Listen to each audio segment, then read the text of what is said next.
Hey there, it's Rob, and today we're going to talk about gardening in extreme drought conditions. This is definitely going to fall into the class of prepper videos because it's going to talk about what to do, what to expect if the electricity was off and you don't have any water that you can pump or any water flowing, and how to deal with it. So here we go. We're going to talk about gardening today a little bit. We're going to talk about how to deal with a drought, and that's what's going on here. This year's gardening was kind of an experiment. My heart, as you can guess with the accident and everything last year, my heart wasn't really into gardening or doing much of anything else this year. It's kind of been a struggle for just to deal with life every day, but I did want to get some garden going. I've always done it, and so I figured, all right, this year I don't care if it does any good or not, I'm just going to plant it, and decided we were not going to use any water from the well, only whatever rainfall we got and then whatever rainfall we caught in our water catchment to water the garden. Who knew it was going to be such an awful year? This has been a horribly hot year and an exceptionally dry year. At this point right here, even counting the inch of rain we got about a week ago, we still only have gotten maybe 3 inches of rain this year, and that's probably since somewhere in December or even November, maybe even as far back as October. I can't remember what we got back in the wintertime, but I know for the calendar year of 2020 we have gotten about 3 inches of rain. It has been pretty bad right here. Some spots around us have gotten a little bit more, but nobody has gotten anything to get very excited about. So you can see here my cantaloupes are looking particularly dry, and I gave them a drink a little bit ago. But you know, we were out of town about a week or so ago too, and I didn't ask anybody to water my garden. I thought if we're going to do it hardcore, we're going to do it hardcore. And of course we came back, and it would have probably been dead if we hadn't gotten that rain. We got the rain a day or so before we got back, and that probably saved it. But I'm fixing to water it right now. Now, if you really want to make it hard, you can do stupid things, kind of like I did yesterday when I was out here. I forgot this hose. I got a couple of different hoses. I've actually got one hose in here that's got a little drip to it. And so I cheated and left it in here just to keep a spot in the ground kind of moist. It's got just a tiny slow drip. I mean, like, you can't even tell anything comes out, so I guess you can call that a cheat. But if you look down there, you can see that ground isn't even really wet. There's just a, there we go, a little drippy drop or two that come out when you do it, and that's just what was collected in the hose right there. But this other hose right here, this guy goes across the driveway and through a pipe I buried over to my front yard, if you can call it a yard, water collection system, which is 3 30-gallon barrels, which actually catches as much water as just about any other thing, and wouldn't you know, I've got the smallest collection capacity there. But I came out and watered yesterday, and of course I got too many things going on and too many things on my mind, plus my brain doesn't seem to work as good as it used to, and I forgot to put the cap back on the hose. And big surprise, this morning the barrels were pretty empty. I had a little bucket that had caught some water, and I dumped it in there, and so that's just enough to kind of put it on this. And but I'm going to go, you know what, I'm not going to, it needs 2 hands.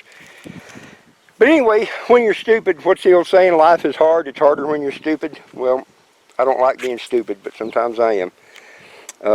But you can see now, that's where I left it running last night. So that tomato plant's fairly green and actually has a few tomatoes on it. We'll see if we get anything. It made it over to that one, but not over to that one, which looks pretty bad. These tomatoes here, you know, I'm going to get some water on them in a minute. My big collection tank in the back is where this hose comes from. Kind of a cluster, you know what here, but it works. This one, they're all gravity fed. This one I actually do have an on-off on the sprayer right there, so we're going to get the sprayer going. And we're going to go over here and start right here on this guy.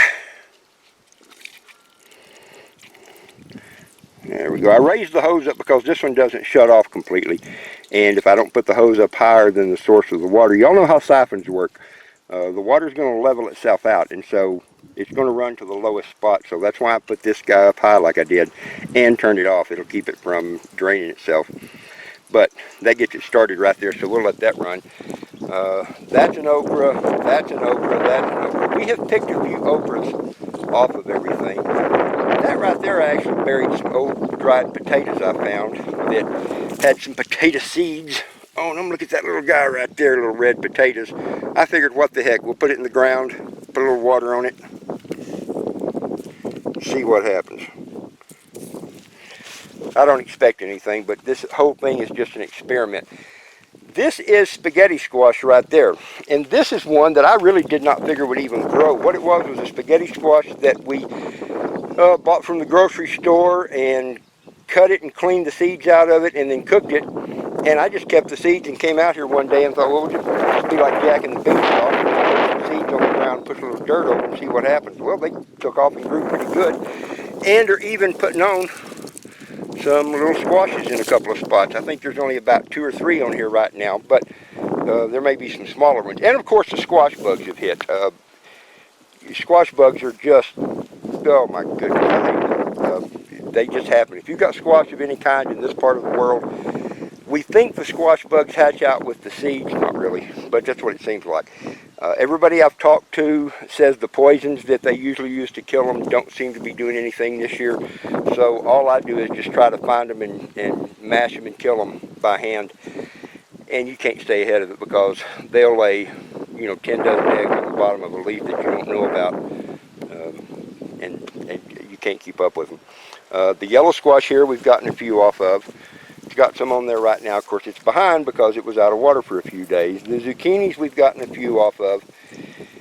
I don't know what I would call this garden. If we had had any rain this year at all, number one, it would have kept the ground a little bit wet, and number two, it would have kept my water collection systems full. But my water collection systems, well, the one in the front anyway, has run out twice.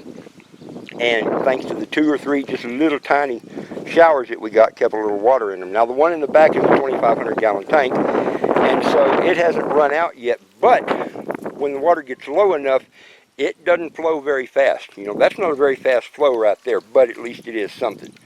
So let's move this over here.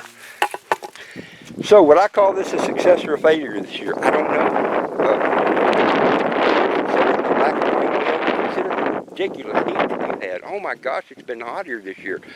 I think yesterday got up to 107. Day before that was about 103. Day before that was about 102.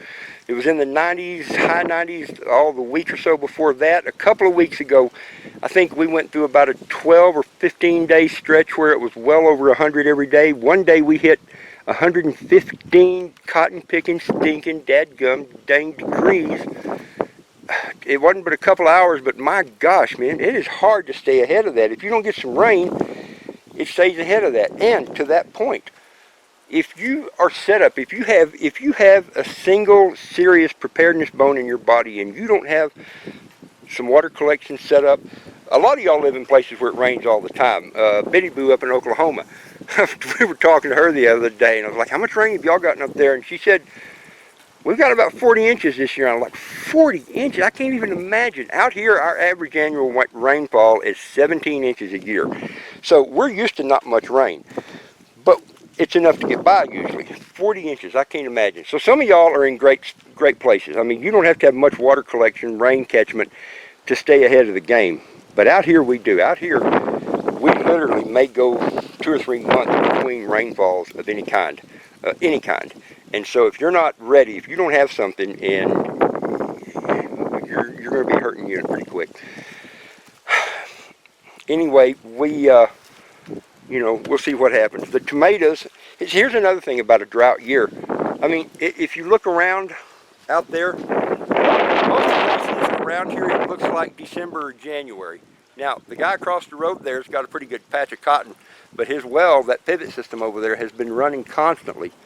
And so he's been able to stay ahead of it. But he's got several other fields that didn't do anything. In fact, the field north of us over there is empty. It has nothing growing in it at all, not even weeds, because it's just been that dry and that bad. So I cannot emphasize, in this part of the world, or if you live in anywhere where it's kind of semi-arid or dry, she'll be happy I did that. You got to collect water. You've got to set something up. And seriously, it doesn't take a lot of roof space or a lot of gutter to catch a lot of water. I think okay, I'm going to pin myself here. For every 1 inch of rain, on every square foot of surface, you get 0.6 gallons of water. An inch of rain on a foot square is about just a little over half a gallon of water. And so if you've got a 20 by 20 spot up on your roof that you can catch water on, that's a whole bunch of water just in a 1 inch rain, if you've got a way to gather it all up. Well, anyway, like I say, just wanted to share that with everybody and just give you an idea of what is going on. There's my even my compost pile hadn't done much because it hadn't had any water. Compost kind of needs to stay wet, and it hadn't stayed wet this year. So, you know, it may get to sit there for a couple more years before it finishes up. But that's what's going on. I need to go feed chickens now and get this finished water to make it through another day. It's supposed to be 105 today, I think. 105, 103, something like that. There is a chance for some showers tonight, but in this part of the world, the showers are usually real spotty, kind of scattered out, and you may or may not get more than just a little bit of rain, but anything helps at this point. So there we go. Thanks, guys. Good luck with whatever projects you're doing. Seriously, go to Lowe's or Home Depot or Ace Hardware somewhere and buy 20 feet of just two, I'm telling you, man, 2 sections of gutter and a downspout and some way to collect it will make a huge difference in your preparedness life. So there we go. Cheers. Okay, well, on the upside, I guess, even though the garden didn't do real well or isn't doing real well, our chicken population has kind of exploded. If you look there, you can see all the young ones, the little ones, that are just all over the place. We have had, oh, I've lost count, probably close to 80 chicks that hatched out this year on their own, just moms setting clutches of eggs that I never found, and maybe that's why they did so good, is because I didn't get involved in it, just let nature take its course. And for all the little ones there are around here, there were a whole bunch that died from one thing or another. Baby chicks can be tough sometimes to get raised, and this year was no exception. We probably had 20 or 30 I can think of that didn't make it. A whole bunch of them got killed in a storm. Probably lost about 15 or 20 one time just in a storm that blew up out of nowhere. Got hailed on and rained on before we could do anything about it. But, you know, at least we got chickens. That's good. Chickens, to me, since we can have them out here, are a good thing. These are kind of like insurance, because even a lot of people, so a couple of people especially, say, you got too many roosters. Yeah, I got too many roosters. Probably need to cull some out, but even a tough old rooster will make a decent pot of soup if you put a little rice and some greens and some other vegetables in there with it. So that's something. I mean, think about it that way. An old rooster will make enough soup to last for a couple of days, so that's something. But it also tends to hamper egg production a little bit too. Anyway, though, that's just the upside, so I thought I'd throw in one positive note. Having chickens is good, and we've lost quite a few to predators this year too. I say quite a few, I really don't know how many. There were 2 or 3 hens that I really liked. They were kind of friendly and had them for a long time, and they're not here anymore, and I didn't find them anywhere, so that means something got them. But so we got chickens at least. Cheers. Hey, and one more quick little thing I'll throw in here too is, I don't know if I ever even mentioned this, it's a water collection system I put in back here to just kind of keep some water for giving the chickens a little bit of water. A couple of barrels. I'll probably add a barrel or 2 to it. But this is just a little, about a, I don't know, maybe 15 feet across, something like that, section of gutter. Just a little small roof space. But like I've mentioned before, it doesn't take very much roof space to collect a lot of water. And that little 1 inch rain that we actually got the other day filled up both of these barrels very nicely. So hooray for that. You know, can't really tell it there, but the white barrel wasn't the greatest idea. I wondered about that. It lets enough light in that there's going to be considerable algae buildup. It'll always be green water. No big deal, I guess. This one right here is not as bad, partly because the barrel's black and you can't tell it, but also partly because it is a black barrel. The sun doesn't get through the sides of it, and I've got the stuff over the top to shade it, so it doesn't get a lot of sunshine in it. I may redo the covers and tops for those too.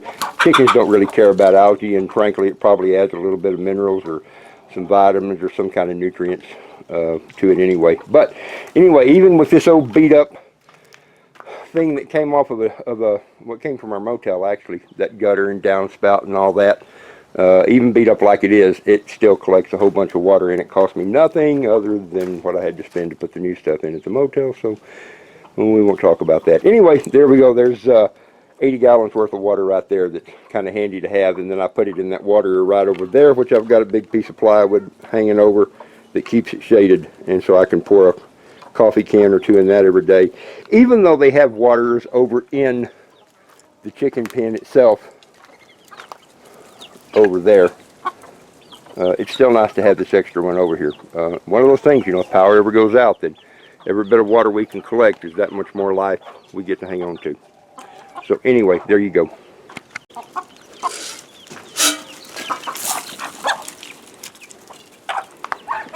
Like moth to a flame.